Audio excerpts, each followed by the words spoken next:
Hola, bienvenidos, espero que se encuentren muy bien. Hoy voy a desarrollar algunas pautas para ayudar a comprender cómo funciona la inversión en acciones y en CDRs con la finalidad de que podamos hacer una mejor gestión a la hora de invertir en estos instrumentos. Estos instrumentos también forman parte de las cuentas administradas y como siempre la idea de estas presentaciones es ayudar a comprender un poco mejor cómo funciona la cartera de inversión, qué se propone y cómo se la gestiona, ¿no? Los temas a desarrollar van a ser en dos partes para que no sea muy extenso. Hoy veremos una introducción sobre acciones y CDRs, el punto de los beneficios, haciendo referencia a las ganancias de la compañía, un dato muy importante a la hora de invertir en acciones, y comenzaremos a ver lo que es el análisis de calidad. En la segunda parte, que probablemente sea el próximo sábado, veremos el análisis de valoración, es decir, cuánto debería valer una acción, y finalmente el análisis precio y valor para determinar si la cotización es una oportunidad de compra o de venta. Bien, comenzando con una introducción, cuando invertimos en acciones nunca tenemos que perder de vista que vamos a ser socios de un negocio. Como les suelo decir, cuando invertimos en la bolsa hay dos grandes formas de invertir.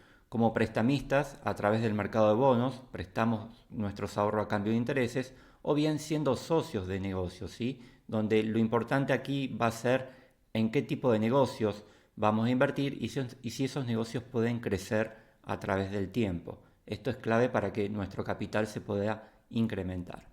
Entonces, cuando invertimos en acciones, ganamos cuando nuestra participación en ese negocio se incrementa. De esta manera podremos vender esa participación a un precio mayor. La diferencia entre el precio de venta y el precio de compra será nuestra ganancia.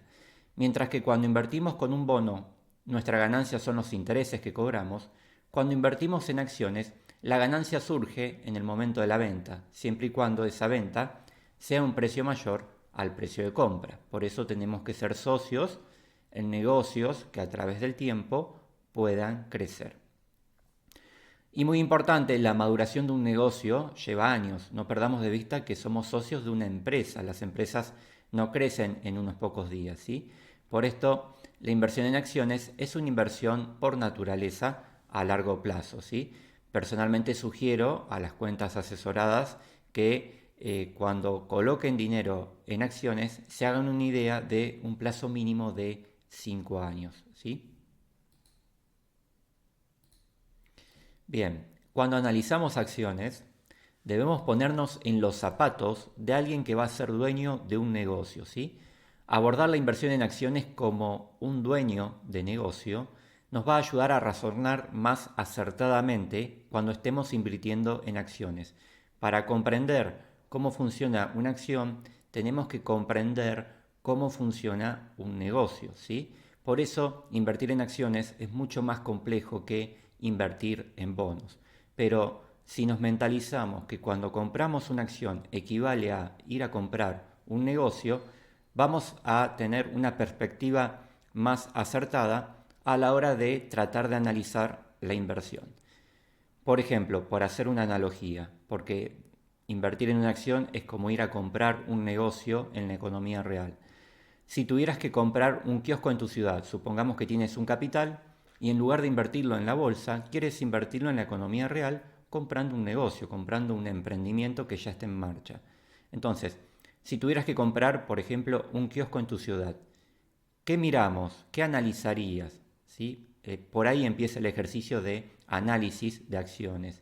Este mismo ejercicio se hace cuando se compra una acción, porque comprar una acción es lo mismo que salir a comprar un negocio completo.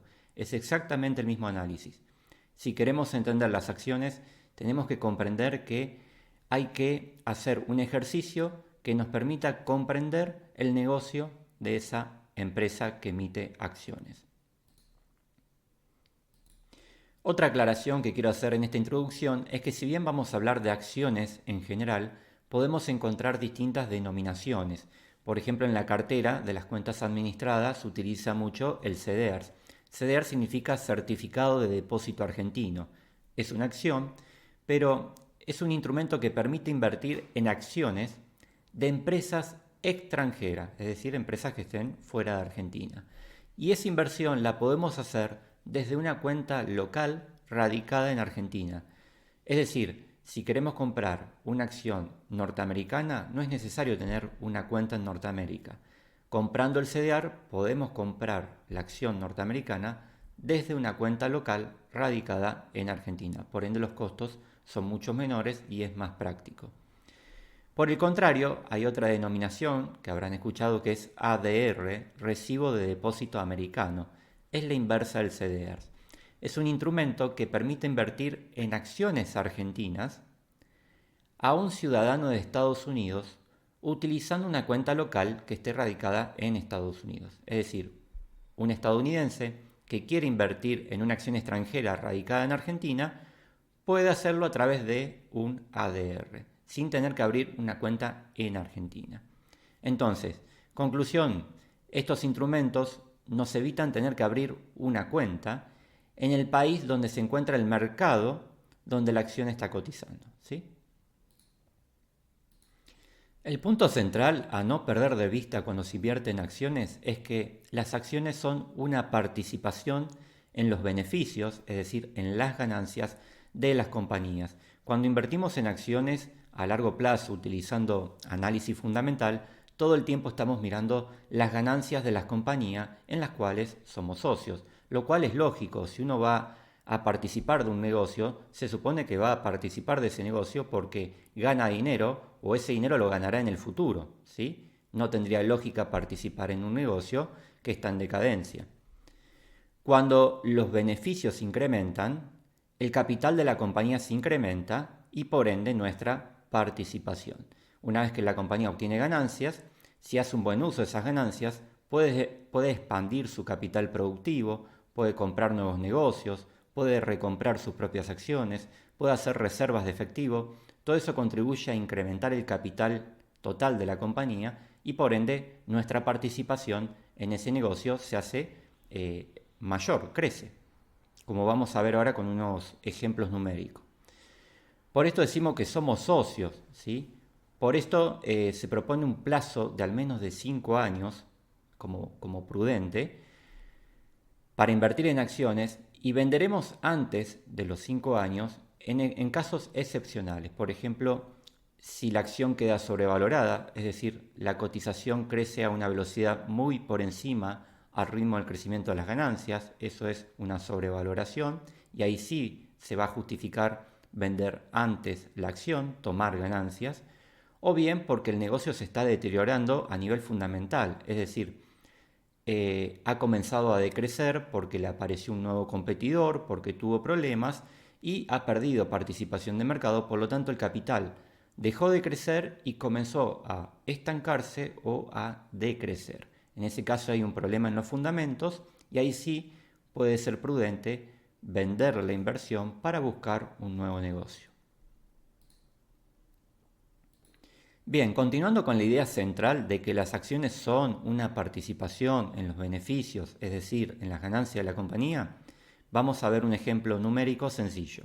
Por ejemplo, la compañía emitió 10 acciones, nosotros compramos una acción, por lo tanto somos dueños del 10% de esa empresa. Si el valor de esa empresa es de $1.000.000, supongamos, nuestra participación, es decir, el 10%, vale $100.000. Luego, con el transcurso del tiempo, la compañía crece un 50%. Por ende, mi participación crece un 50%, porque somos socios. Ganamos cuando la compañía crece y al mismo tiempo perdemos cuando la compañía decrece. Entonces, sigo teniendo un 10%, ¿sí?, de participación, pero ahora el capital de la compañía es mayor, ¿sí? Ahora, en lugar de valer $1.000.000, vale un 50% más, $1.500.000. Por ende, el 10% de $1.500.000 es de $150.000. Mi participación incrementó su valor, ¿sí?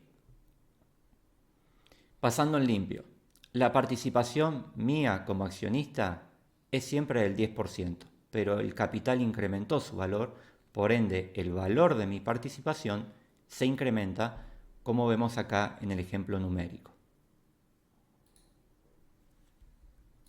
Bien, continuando con el tema de los beneficios, que es lo mismo que hablar de ganancias netas y es lo que permite el crecimiento del capital de la compañía y por ende de la acción, porque la acción es una fracción del capital, ¿sí? Nosotros somos socios en una parte, en un porcentaje de ese capital. El siguiente punto es que cuando hagamos análisis de acciones, los beneficios los vamos a medir siempre a nivel de cada acción en circulación, ¿sí? Entonces vamos a tomar los beneficios totales de toda la empresa y lo vamos a dividir por el número de acciones en circulación que tiene la compañía. ¿Por qué? Porque no es lo mismo que la empresa tenga 1000 acciones en circulación que tenga 1.000.000 de acciones en circulación. Si hay 1.000.000 de acciones en circulación, los beneficios que corresponden a cada acción en circulación serán menores. Ahora lo vamos a ver nuevamente con un ejemplo numérico. Supongamos que tenemos como beneficios $1.000.000, que es lo que produce la compañía en la cual somos socios. Esa compañía tiene en circulación 100.000 acciones. Por lo tanto, el beneficio que corresponde a cada acción es $10. Hacemos 1.000.000 dividido 100.000 acciones en circulación. Mi participación en esta compañía es de un 10% como vimos en el primer ejemplo. Por lo tanto, me corresponden 10.000 acciones, ¿sí? 10.000 dividido la cantidad de acciones en circulación es un 10%, que es mi participación original, ¿sí? Ahora bien, supongamos que la compañía incrementa la cantidad de acciones en circulación y supongamos que los beneficios de la compañía siguen siendo exactamente los mismos. Cuando esto pasa, cuando la compañía incrementa las acciones en circulación, sin que se hayan incrementado los beneficios, nos diluye la participación, nos licúa, ¿sí? Los beneficios siguen siendo de $1.000.000, pero ahora, en lugar de haber 100.000 acciones en circulación, hay 200.000. La compañía emite nuevas acciones para captar financiación en el mercado. Entonces, el beneficio que le corresponde a cada acción que hay en circulación es de $5. Fíjense, pasa de 10 a $5. Yo tengo un 10%.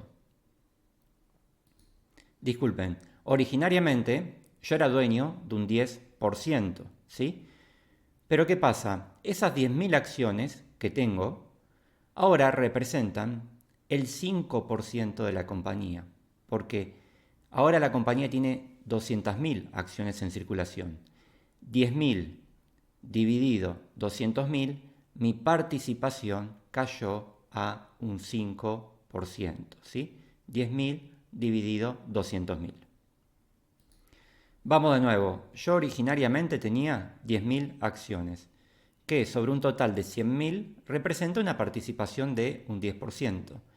Pero luego la compañía emite el doble, ¿sí? Y pasa a tener 200.000 acciones en circulación.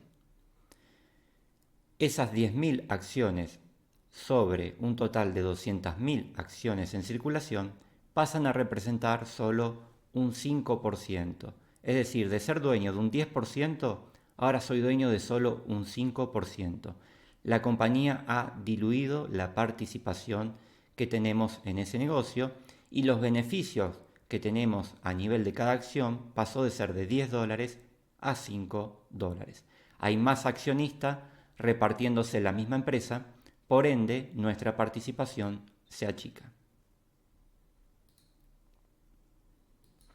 Ahora vamos a ver el caso inverso. La empresa disminuye las acciones en circulación, supongamos que los beneficios siguen siendo lo mismo, por lo tanto esto nos incrementa la participación en el negocio porque ahora hay menos accionistas repartiéndose la misma empresa. Los beneficios siguen siendo $1.000.000, pero ahora hay 50.000 acciones en circulación, la mitad. Por ende, los beneficios que corresponden a cada acción se duplican. En lugar de ser $10, son $20. Yo tengo 10.000 acciones que originariamente esas 10.000 acciones representaban un 10% de la compañía. Pero ahora, como la compañía tiene 50.000 acciones en circulación, esas 10.000 acciones que yo tengo representan el 20% de la compañía. Mi participación se incrementa en ese negocio porque hay menos acciones en circulación, ¿sí? Hay menos socios. Esta situación nos beneficia, mientras que la situación anterior nos perjudica porque nos licúa la posición. Otro punto a tener en cuenta es que los momentos en que las empresas recompran sus propias acciones, es decir, sacan de acciones en circulación y benefician al accionista porque incrementa su participación, como vimos en el ejemplo, es una señal de que están a un precio atractivo, ¿sí? La compañía recompra sus acciones, no recompra sus acciones cuando el precio es elevado, ¿sí? Porque eso implicaría hacer una mala asignación de capital, perjudicando su rentabilidad. Entonces, si la propia compañía solamente recompra sus acciones cuando los precios son accesibles, el mismo trabajo tenemos que hacer nosotros como inversores. Tenemos que comprar una acción cuando los precios son favorables, cuando son razonables o bajos, cuando la acción está barata o en precio. No comprar cuando la acción está cara porque hacemos una mala asignación de nuestros ahorros. En este ejemplo les muestro la empresa Alphabet, que es Google, y lo que nos muestra acá a través de la terminal TICR es la cantidad de acciones en circulación que hay cada año, desde el 2016 al 2024. Como podemos ver, la tendencia es descendente. Esta empresa está recomprando acciones, quitando acciones en circulación y favoreciendo al accionista porque el accionista ve incrementada su participación en la compañía. ¿A qué velocidad está comprando o recomprando sus acciones? Es lo que indica la línea negra, ¿sí? Vemos, por ejemplo, que en el 2020 disminuyó las acciones en circulación en un 1.7%. En el 2024 redujo la cantidad de acciones en circulación en un 2.46%. Ahora vamos a ver el caso de Mercado Libre. Recuerden que las barras celestes es la cantidad de acciones que hay en circulación. Si vemos desde el 2016 al 2024, la cantidad de acciones en circulación se incrementó. ¿A qué ritmo? Bueno, hubo momentos muy agresivos, por ejemplo el 2019 se incrementó en un 9%, lo cual es mucho. En el 2024 se incrementó en un 0.87%. En principio, podríamos decir que Mercado Libre nos está licuando, nos está perjudicando, pero no nos podemos quedar con una primera impresión, hay que hacer un análisis más profundo. En el caso de Mercado Libre, es una empresa que está en crecimiento, necesita mucha financiación, no solamente a través de los bancos, sino que también emite nuevas acciones para captar más capital en el mercado. En este caso, si bien está emitiendo más acciones, está incrementando al mismo tiempo las ganancias de las compañías. Si las ganancias se incrementan a mayor velocidad a la que se emite acciones, no se estaría perjudicando al inversor, ¿sí? Entonces es muy importante no quedarse solamente con una primera impresión, sino tratar de entender en qué etapa se encuentra el negocio. En el caso de Mercado Libre, es una empresa que aún está en crecimiento. Cuando una empresa está en crecimiento, tiene mucha demanda de financiación, pero a la vez el potencial de generar ingresos es elevado, ¿sí? Compensa la mayor emisión de acciones en circulación. No se diluye la participación del accionista porque si bien se te achica la participación, pero se agrandan los beneficios de la compañía. El siguiente punto, una vez que entendemos los beneficios que obtiene la compañía, hay que analizar cómo son utilizados estos beneficios, ¿sí? Una vez que la empresa obtiene ganancia, si está haciendo un buen uso de esas ganancias. Nosotros a nivel personal podemos tener un sueldo muy elevado, pero malgastar nuestros ingresos y nunca formar un capital en el largo plazo. Lo mismo pasa con las empresas. Puede ganar mucha plata, pero puede estar haciendo un mal uso de ese dinero que gana. Por lo tanto, hay que analizar cómo la compañía está utilizando esos beneficios. ¿Qué puede hacer la compañía con esos beneficios para beneficiar al accionista? Bueno, reinvertir en su propio negocio para hacerlo crecer. Esto es lo que se llama crecimiento orgánico y es equivalente al efecto de interés compuesto. porque si va reinvirtiendo en su propio negocio, la capacidad de crecimiento del negocio a lo largo de los años se va incrementando. De la misma manera que cuando invertimos en un bono, si reinvertimos los intereses generados, hacemos el efecto de interés compuesto. Los intereses a lo largo del tiempo crecen con mayor velocidad. Por lo tanto, hay un efecto de interés compuesto tanto cuando invertimos en bono como cuando invertimos en acciones. Cuando la compañía reinvierte en su propio negocio, es importante conocer lo que se llama el ROIC, la rentabilidad que obtiene la compañía sobre el capital invertido. Esa rentabilidad de la compañía debería ser mayor a nuestro costo de oportunidad como inversor. En Argentina, en nuestra cartera, ¿cuál sería nuestro costo de oportunidad? Un 8% anual en dólares. ¿Por qué? Porque comprando una ON, en promedio una ON nos da un 8% anual en dólares. Entonces, tenemos que buscar compañías que tengan la posibilidad de reinvertir las ganancias a una tasa mayor del 8. Si es menor al 8, nos conviene ir directamente a una ON. Entonces, tenemos que verificar que la rentabilidad a la cual reinvierte el capital supere el 8. Personalmente busco rentabilidades de 2 dígitos, en lo posible de un 12% en adelante. Otro uso que le puede dar a las ganancias es comprar otros negocios, ¿sí? Comprar un competidor para sacárselo de encima, comprar un proveedor para integrar su línea de producción, es decir, generar un crecimiento inorgánico. Otro uso que le puede dar a las ganancias es recomprar sus propias acciones. Como vimos, a menor cantidad de acciones hay en circulación, más se incrementa los beneficios que corresponden a nuestra participación, ¿sí? Es decir, menos acciones en circulación, más crece nuestra participación, porque hay menos socios repartiéndose la totalidad del negocio. Y otro uso que le puede dar a las ganancias, que no es mi favorito, es pagar dividendos. Tiene muchos puntos negativos el pago del dividendo. Por ejemplo, que tributa. Cuando una compañía norteamericana nos paga dividendo, nosotros para esa compañía somos extranjeros. Por lo tanto, Estados Unidos nos retiene en concepto de impuesto un 30%, lo cual es muchísimo. El inversor podría no tener opciones más rentable a ROI de la empresa. Disculpen, el segundo inconveniente es que el inversor podría no tener opciones más rentables al ROI de la empresa. ¿Qué quiere decir esto? La compañía me pagó un dividendo y yo ese dinero que cae en mi cuenta comitente lo puedo reinvertir como mucho un 8% en una obligación negociable. Mientras que si la empresa se lo hubiese quedado en concepto de ganancia, podría reinvertirlo en su propio negocio y el ROI, es decir, la rentabilidad del capital invertido de esa compañía, ser por ejemplo de un 12%, un 15%. Es decir, si la compañía que emite la acción se quedara con el dividendo, podría reinvertir ese dividendo en un negocio que tiene más rentabilidad. Mientras que si me lo da a mí, yo lo tendría que reinvertir en una ON, por ejemplo, que me paga el 8. Otro punto negativo de una empresa que paga dividendo es que ese dividendo que está pagando podría ser una señal de que se agotó el crecimiento del negocio. Es decir, como la compañía no tiene dónde colocar esa ganancia, no sabe qué hacer, bueno, te la reparto a vos, inversor, para que vos la ubiques, ¿sí?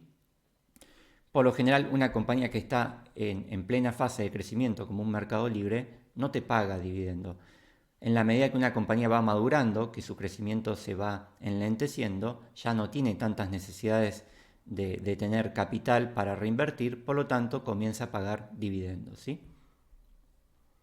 Las compañías que pagan alto dividendo es justamente porque sus negocios ya son muy maduros, ¿sí? Ya no tienen forma de seguir expandiéndose.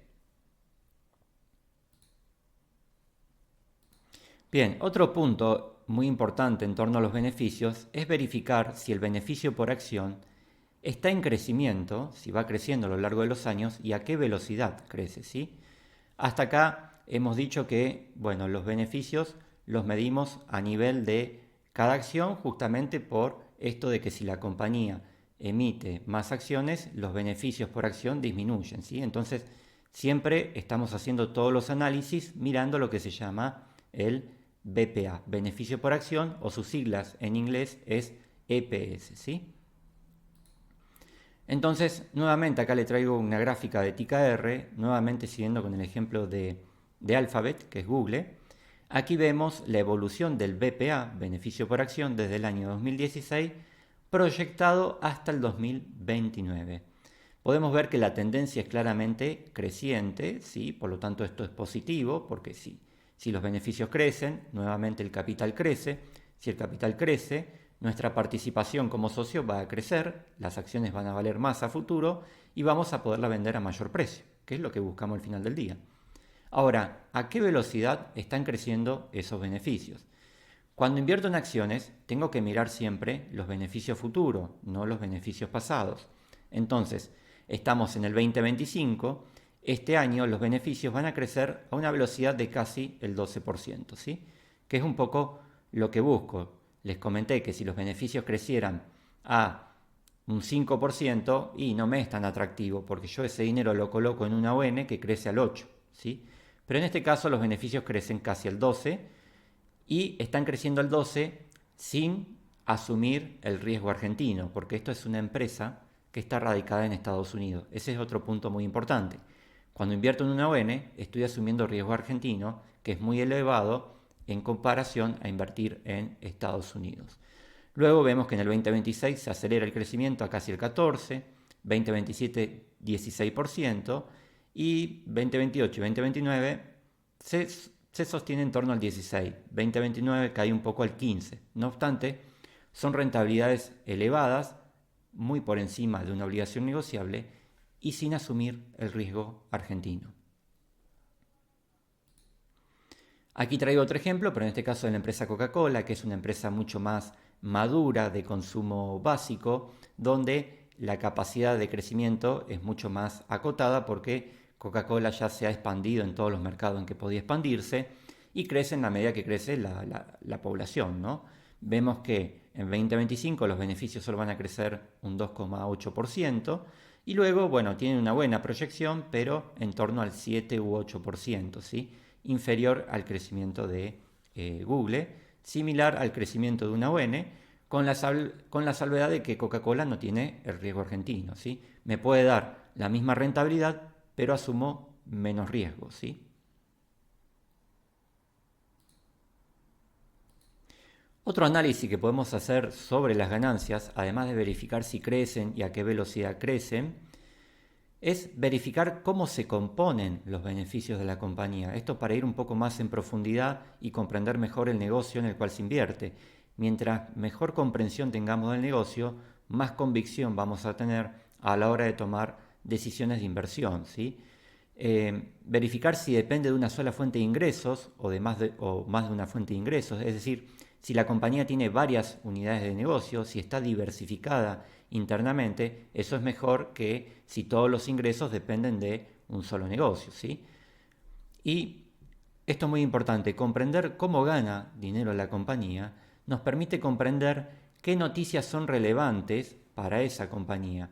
El inversor de bolsa todos los días está bombardeado de noticias y tiene que aprender a separar la paja del trigo, ¿sí? Y para ayudarnos a comprender qué es lo relevante en materia de nuestra cartera de inversión, tenemos que conocer cómo se componen las ganancias de la compañía para poder filtrar qué noticias pueden tener un impacto relevante en la compañía en la cual invertimos. Ahora vamos a ver un ejemplo. Aquí le traigo una gráfica muy ilustrativa que lo permite hacer FinChat. Es sobre los beneficios de Nvidia, ¿sí? Nvidia, bueno, como sabrán, en el 2024 ha tenido un desempeño extraordinario y aquí podemos ver un poco lo que pasa con Nvidia, ¿sí? Fíjense en que cada barra representa los beneficios, los BPA que estábamos viendo de la compañía anual, pero esta vez lo tenemos segmentado por unidad de negocio. Nvidia tiene distintas unidades de negocios que generan la ganancia de la compañía. El bloque verde, que es el bloque más relevante, fíjense en el comportamiento que tiene. El bloque verde son los data centers, es decir, la GPU, el producto estrella que ha convertido en Nvidia a lo que es hoy. La GPU es como una CPU, es una unidad de procesamiento, pero de alta potencia, que hoy se utiliza para hacer el entrenamiento de la IA.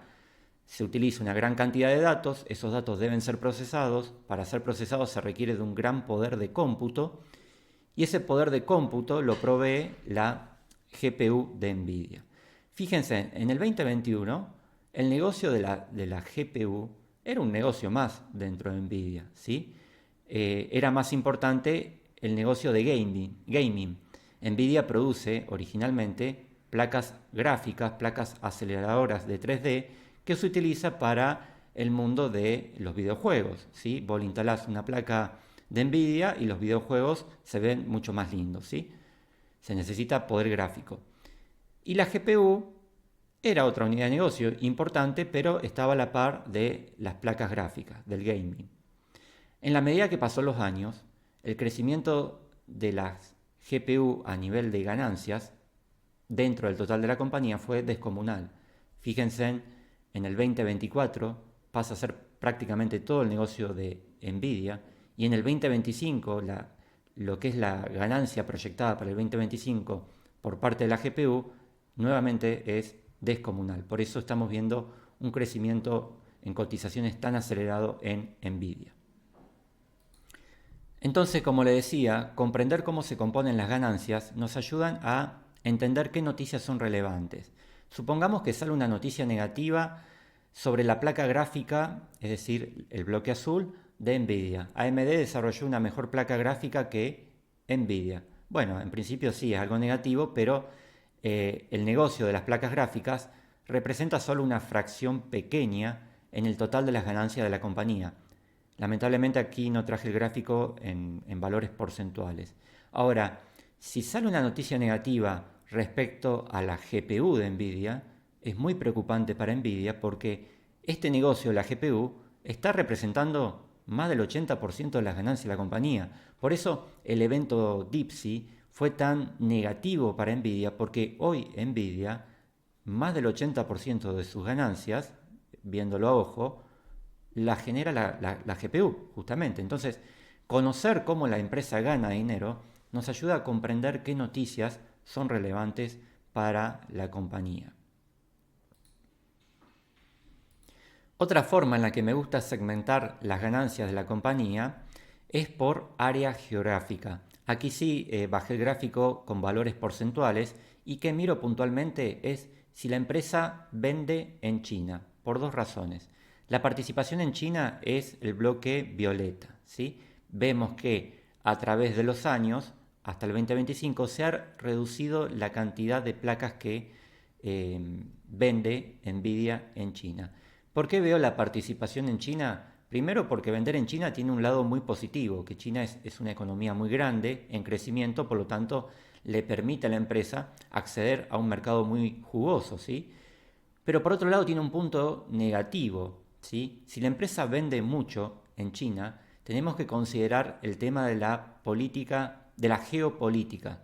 Hoy China se disputa el liderazgo con Estados Unidos, por lo tanto están en guerra, y no en guerra bélica, sino en una guerra económica, ¿sí? Donde uno le pone trabas al otro. Una de esas trabas que se pueden poner es impedir que empresas de sectores clave le vendan a China. Por lo tanto, si la empresa tiene una parte importante de sus ingresos que provienen del mercado chino, corre el riesgo de perderlos porque el Estado norteamericano le prohíba vender a China, ¿sí? Para mi sorpresa, NVIDIA fue reduciendo la dependencia del mercado chino, y eso es positivo porque si escala el conflicto entre China y Estados Unidos, bueno, Estados Unidos podría directamente prohibir la venta de productos de NVIDIA a China, y ese 13% en sus ganancias lo perdería, ¿sí? Pero como vimos en el gráfico anterior, lo más grave sería que NVIDIA tenga problemas en su GPU, porque la GPU le aporta más del 80% de los beneficios de NVIDIA, ¿sí? Entonces, fíjense en lo importante que es analizar los beneficios para comprender el negocio en el cual vamos a invertir comprando una acción, ¿sí? Nos ayuda a entender qué noticias son relevantes, y esto es muy importante para inversor en bolsa, porque todo el día el inversor en bolsa está bombardeado de un montón de noticias que no es más que ruido, que es poco relevante. Si no comprendemos todas estas cosas, no tenemos convicción y ese ruido nos asusta, ¿sí? El desconocimiento nos mantiene inquieto y el estar inquieto nos puede llevar a mal vender o a mal comprar en un momento que no es oportuno. Bien, y aquí hay un punto importantísimo. ¿Por qué es relevante el crecimiento y la velocidad a la que crecen los beneficios por acción?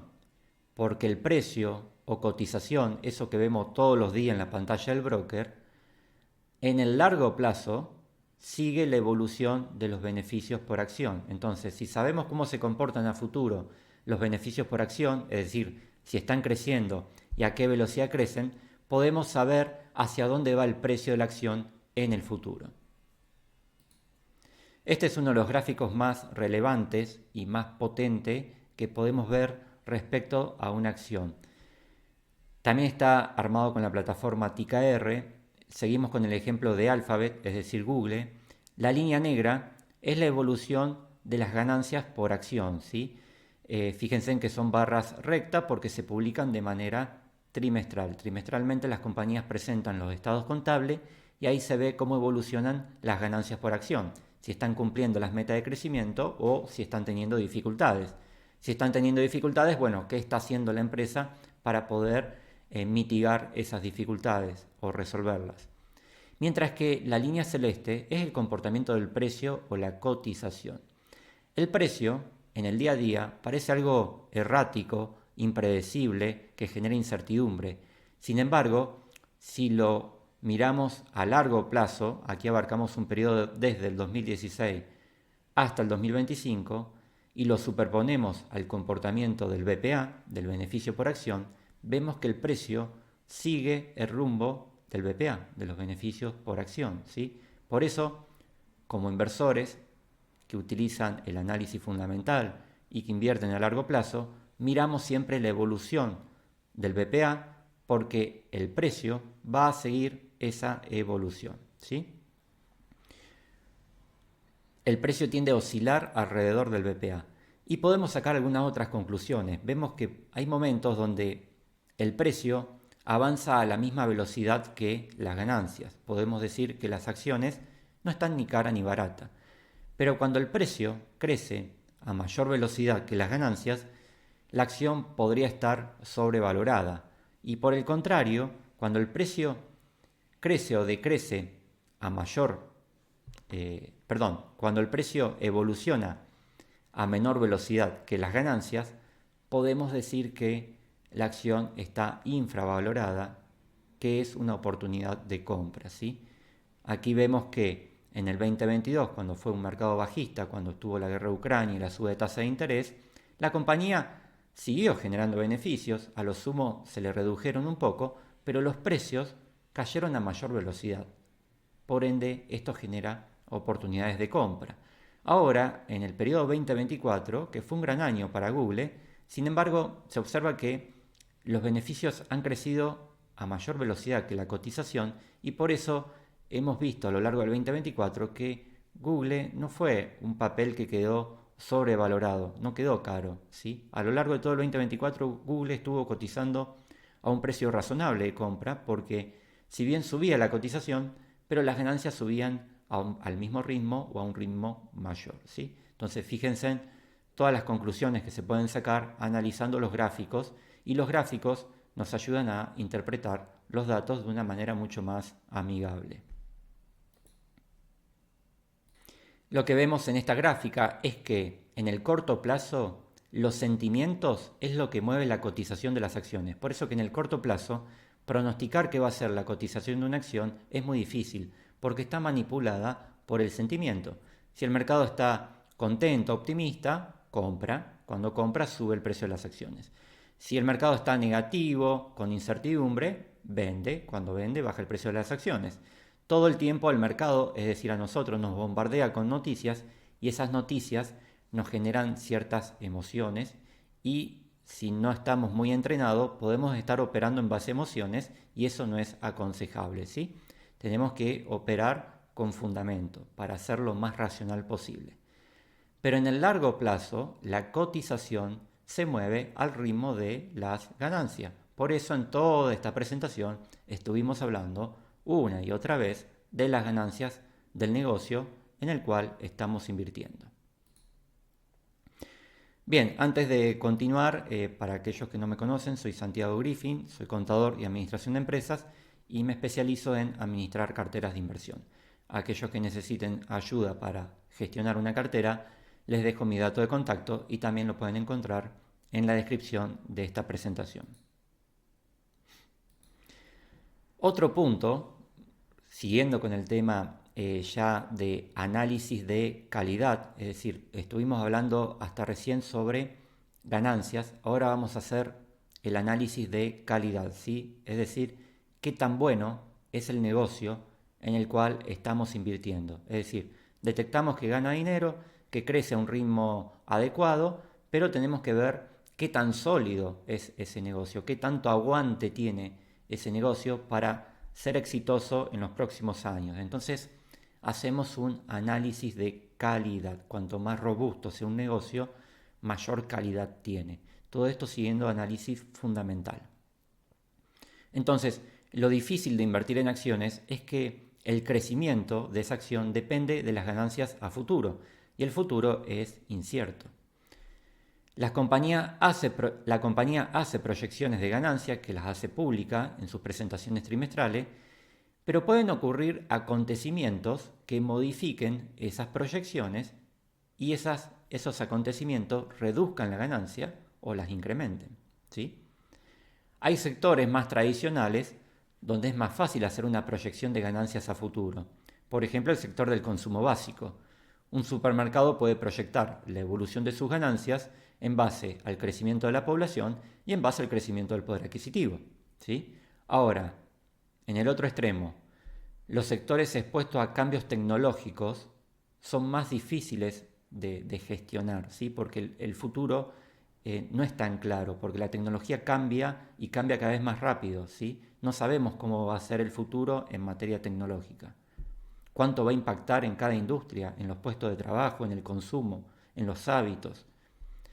Hoy, por ejemplo, la industria de los semiconductores, es decir, los chips, semiconductores es una industria muy amplia y muy compleja. Por ejemplo, Nvidia, AMD, Intel, pero esos son los que diseñan chips, pero están los que los fabrican, como Taiwan Semiconductor, y están los que proveen maquinaria para fabricar chips, como Lam Research o TSM. Esta industria de los semiconductores es muy difícil de gestionar porque está expuesta, por un lado, a altos cambios tecnológicos, ¿sí? Ya vieron, por ejemplo, Nvidia, su producto estrella es la GPU, que aporta más del 80% de las ganancias. Pero si la GPU, por un cambio tecnológico, deja de ser un producto imprescindible para la industria, bueno, Nvidia va a tener, en principio, un gran problema si no sabe reinventarse, para adaptarse, ¿sí? Y también está sometida a riesgo geopolítico, como le comenté. Es decir, China y Estados Unidos se disputan la supremacía, entonces, bueno, Estados Unidos puede decirle a la empresa no venda más en China y China te puede decir, bueno, no te vendo insumos y todo eso impacta en las ganancias de la compañía. Entonces, es muy difícil hacer proyecciones de ganancias en estos sectores.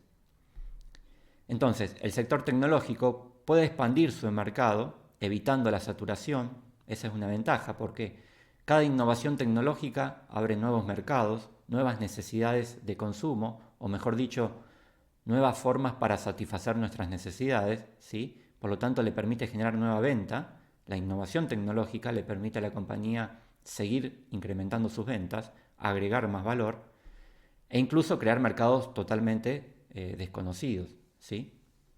No sabemos cuáles serán las próximas invenciones y los nuevos mercados que se abrirán para poderlos abastecer. Por eso decimos que el sector tecnológico tiene un mayor potencial de crecimiento. Las acciones tecnológicas crecen a mayor velocidad que una acción de consumo básico, que una acción del sector energía, del sector de la salud, ¿sí? Porque el cambio tecnológico abre nuevos mercados, pero implica mayores riesgos, ¿sí? Es lo que volvemos al ejemplo de Nvidia, por ejemplo, ¿sí? Hoy su producto estrella es la GPU. Bueno, los cambios tecnológicos ¿qué van a desarrollar a futuro? ¿Sí? Y esos desarrollos van a necesitar de la GPU de NVIDIA. ¿NVIDIA va a seguir siendo líder en su mercado? Bueno, esas son las incógnitas que tenemos que hacernos a la hora de analizar empresas que están sometidas al cambio tecnológico permanente.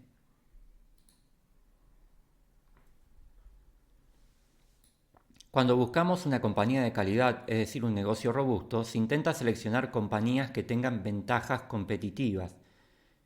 Esto se le llama también fosos económicos o MOAT, ¿sí? Es decir, particularidades que los competidores no tienen.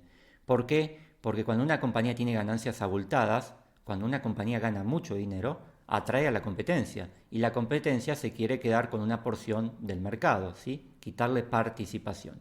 Entonces, para que la competencia no le pueda quitar participación, la compañía en la cual invertimos tiene que tener ventajas competitivas, cualidades únicas que impiden que la competencia se meta y le quite parte de sus ganancias, ¿sí? Esta ventaja competitiva, además de permitirle defender su participación de mercado, es lo que le permite crecer a una tasa de crecimiento atractiva. Hoy en muchas industrias preocupa la velocidad del cambio tecnológico. Este cambio tecnológico puede ocasionar que una compañía pierda su ventaja competitiva, ¿sí? Y hoy los cambios tecnológicos acontecen cada vez a mayor velocidad y personalmente el riesgo que más me preocupa cuando se invierte en acciones es el cambio tecnológico, ¿sí? No obstante, hay que tener presente que ante estos cambios tecnológicos, ante estas amenazas del exterior, las compañías no se quedan de brazos cruzados, despliegan todos sus recursos, tanto monetario como conocimientos e infraestructura, para reinventarse continuamente y no quedarse atrás en la carrera competitiva. Entonces, en el corto plazo, el cambio tecnológico o cuando aparece un nuevo competidor más eficiente genera incertidumbre y esta incertidumbre hace que los precios caigan porque al mercado no le gusta la incertidumbre. Los precios caen hasta que se aclare si la compañía va a tener la capacidad de continuar creciendo en un entorno más competitivo, ¿sí? Por ejemplo, siguiendo con el ejemplo de Google, cuando apareció la inteligencia artificial, bueno, surge la incertidumbre en torno a Google. Si tenemos ChatGPT, Google va a seguir siendo imprescindible con su producto. Sin embargo, por un lado Google supo reinventarse rápidamente, pero por otro lado Google ya sabía de esta amenaza muchos años atrás, ya venía desarrollando la IA. Tengamos presente que estas compañías son muy visionarias, ¿sí? Cuando nosotros nos enteramos de que hay una amenaza, la compañía ya lo sabe, porque están todo el día analizando las posibles amenazas que pueden tener para justamente anticiparse, ¿sí? Hoy la tecnología, la IA, también amenaza el desarrollo de software. La inteligencia artificial podría beneficiar a las empresas de software a reducir los costos para desarrollar el software, a requerir menos programadores, pero también las podría hacer desaparecer en un caso extremo. Llegado el caso donde un ser humano, un ciudadano común y corriente, simplemente podría programar dándole órdenes a la computadora. No sé si llegaremos a ese extremo, pero son todas incertidumbres que surgen cuando nace una nueva tecnología con un gran potencial de cambio, ¿sí? Entonces, para concluir, buscamos negocios que crezcan, es decir, que el BPA, el beneficio por acción, que crezca una tasa a una velocidad adecuada, en mi caso que crezca a 2 dígitos en lo posible, arriba de un 12% anual en dólares, pero que también que esos negocios sean robustos, ¿sí?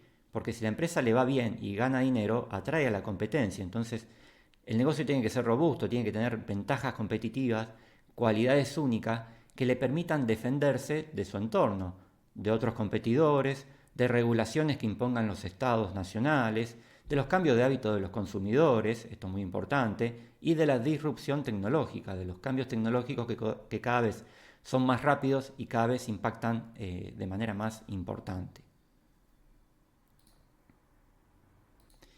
Bien, siguiendo con el análisis de calidad, otra cuestión que vemos es la rentabilidad de la compañía. Esto ya lo hablamos cuando dijimos que una vez que la compañía tiene ganancias, hay que analizar cómo está reinvirtiendo esas ganancias, ¿sí?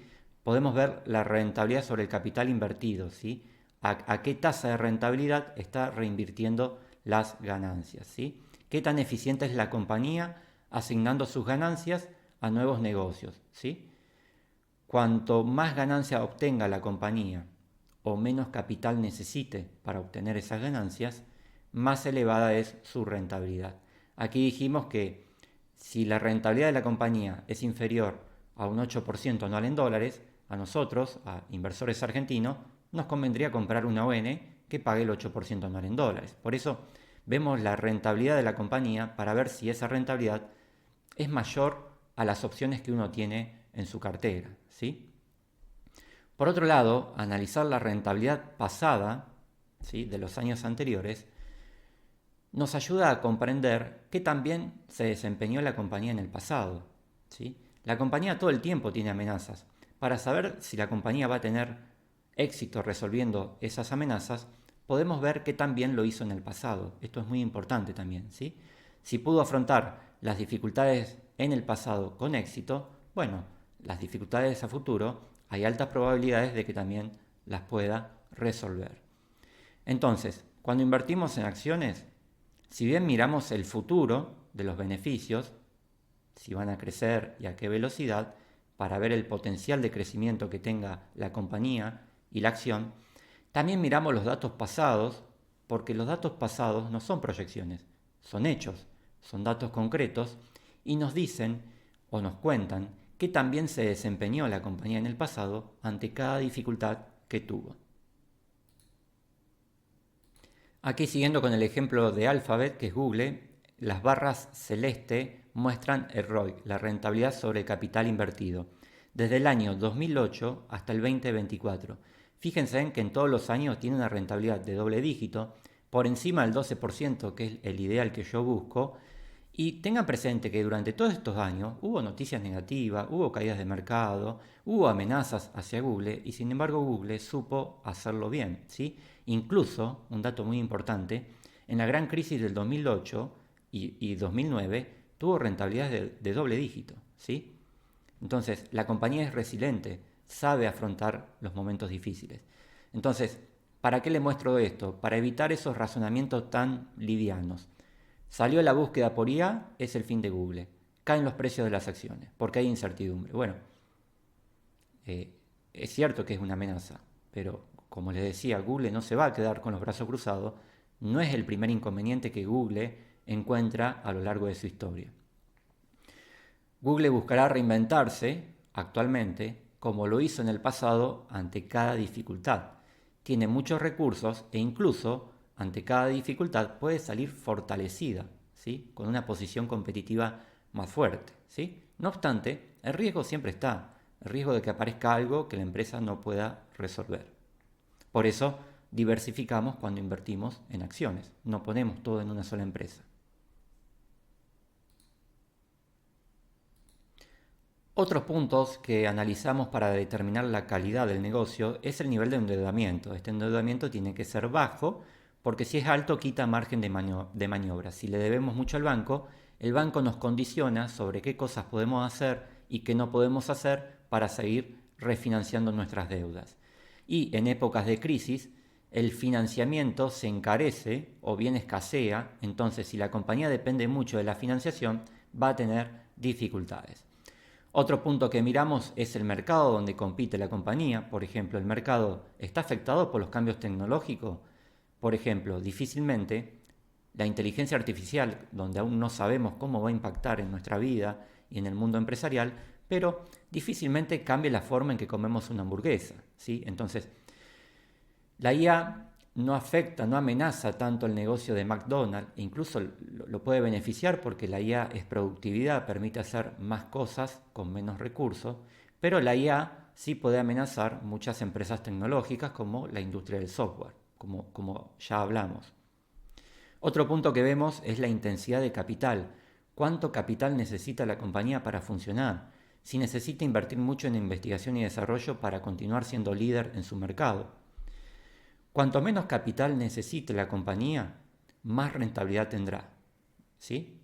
¿Por qué? Porque hace dinero utilizando poco capital, ¿sí? Ahora bien, las compañías que tienen una intensidad en capital baja, que necesitan poco capital para funcionar, por un lado les permite ser altamente rentable, pero por otro lado es más fácil que la competencia ingrese, porque la competencia va a necesitar poco capital para montar otra empresa similar, ¿sí? Esto pasa en la industria del software. Hay baja necesidad de capital, de inversión, ¿sí?